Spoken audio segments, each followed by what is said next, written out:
মুসলিম দেশকে আপনারা রক্ষা করবেন, এটা হচ্ছে আপনাদের দায়িত্ব। প্রত্যেকটা রক্ত, প্রত্যেকটা ভুজা কালকে কিয়ামতের দিন আপনাদেরকে কিয়ামতের সামনে আপনাদেরকে দাঁড়িয়ে, হাসরের ময়দানে দাঁড়িয়ে আপনাদেরকে আল্লাহর কাছে প্রশ্নবিদ্ধ হতে হবে। প্রত্যেকটি মুসলিমদের একটা যদি রক্ত ঝরে, আরিফ হত্যাকে শুরু করে নিয়ে, সেই খতিব হত্যাকে শুরু করে নিয়ে প্রত্যেকটা ব্যক্তিকে যেভাবে হত্যা করা হয়েছে, প্রত্যেকটা হত্যার আমরা উপযুক্ত বিচার চাই, প্রত্যেকটা হত্যার উপযুক্ত বিচার চাই। প্রত্যেকটা খুনির উপযুক্ত শাস্তির মাধ্যমে, তাদেরকে গ্রেফতারের মাধ্যমে উত্তম ভাবে তাদেরকে বিচারের আওতায় আনতে হবে। সর্বোপরি আমি বলতে চাই, আহলে হাদিস আন্দোলন বাংলাদেশ ও বাংলাদেশ আহলে হাদিস যুব সংঘের মাধ্যমে আমরা জানান দিতে চাই, সারা বিশ্বের সমস্ত মুসলিম আপনারা জামাতবদ্ধ জীবন যাপন করেন, কোন ব্যক্তি বিচ্ছিন্ন অবস্থায় থাকবেন না। আমরা যতক্ষণ পর্যন্ত বিচ্ছিন্ন অবস্থায় থাকবো, ততক্ষণ পর্যন্ত ইহুদি এবং খ্রিস্টান এবং সমস্ত ধরনের হিন্দু খ্রিস্টান সমস্ত ধরনের বাতিল শক্তি আমাদের মাথা চারা দিয়ে উঠবে, আমাদের সামনে উঠে আসবে। আপনারা সবাই মিলে জামাতবদ্ধ হন, বাংলাদেশের সবচেয়ে হটপন্থীতে জামাতগুলো, এদের সাথে আপনারা থাকবেন। মুসলিম একজন বোনকে ধর্ষণ করেছে এবং তার প্রকাশ্যে ধম্বরে সেই ঘোষণা প্রদান করেছে।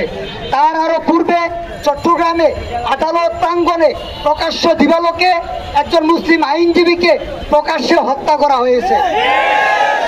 শুধু তাই নয়, আমরা জানি বিগত সময়ে বিভিন্ন সময়ে আমাদের আমিরে জামাত ডক্টর আসাদুল্লাহ গালিবকে মিথ্যা অজুহাত দিয়ে জঙ্গিবাদের কেস দিয়ে 3 বছর 6 মাস কারান্তরিত করা হয়েছিল। অথচ এদেশে আমরা একটা কাচের গ্লাস রাস্তায় কোনোদিন ভাঙ্গি নাই। এদেশে ইসলামপন্থীরা পান থেকে চুল খসলে তাদেরকে জঙ্গি ট্যাগ দিয়ে তাদেরকে বিভিন্ন সময় নিপীড়ন করা হয়েছে। কিন্তু আমরা দেখতে পাই প্রকাশ্যে দিবালুকে ইসকনের কর্মীরা আমার মুসলমান ভাইদেরকে হত্যা করছে, অথচ তার কোনো বিচার হচ্ছে না।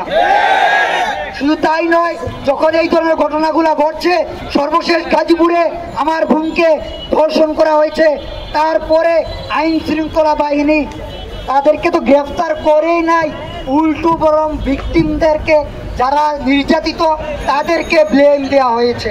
হিন্দুত্ববাদী একটি নিষিদ্ধ সংগঠন আমরা মনে করি। সেই সংগঠনটি ইসকন আমাদের দেশে মা বোনদের ইজ্জত লুণ্ঠিত করছে, আমাদের মুসলিম ভাইদেরকে হত্যা করছে, আমাদের ইসলামী শিক্ষা প্রতিষ্ঠান সহ ইসলামের মৌলিক বিষয়কে এরা আমাদের বাধাদান করছে। তাই আমরা এই ইসকনকে আমাদের দেশ থেকে, মুসলিম দেশ থেকে নিষিদ্ধ ঘোষণা করছি এবং আমাদের বাংলাদেশ আহলে হাদিস যুব সংঘ আহলে হাদিস আন্দোলন বাংলাদেশের পক্ষ থেকে সরকারের কাছে আমরা জোরভাবে আবেদন জানাচ্ছি, এই নিষিদ্ধ সংগঠন আমাদের দৃষ্টিতে সেই ইসকনকে যেন অচিরেই নিষিদ্ধ করে এই আমাদের বাংলাদেশকে, ইসলামী ভূখণ্ডকে পবিত্র করে। এবং যারা এই ইসকনকে সাহায্য করছে, ইসকনকে বিভিন্ন দিক থেকে যারা অর্থ দিয়ে, সামর্থ্য দিয়ে যারা সাহায্য করছে, তাদেরকে যেন বিচারের অধীনে আনে এবং এই ইসকন নিষিদ্ধের মাধ্যমে তাদেরকে আমাদের এই দেশ থেকে, যেভাবে ইহুদিদেরকে মদিনা থেকে তাদের বিতাড়িত করা হয়েছিল, সেভাবে যেন বিতাড়িত করে দৃষ্টান্তমূলক শাস্তি দেওয়া হয়। এবং আল্লাহ রাব্বুল আলামিনের কাছে আমরা সেই ফরিয়াদ করছি, যারা ইসলামকে বিভিন্নভাবে কলুষিত করার চেষ্টা করছে, আল্লাহ রাব্বুল আলামিন যেন অতীত ইতিহাসে যাদেরকে ধ্বংস করেছেন সেভাবে যেন তাদেরকে সমূলে ধ্বংস করে দেন এবং ইসলামকে আমাদের জন্য আজীবন সেটা অক্ষত রাখেন।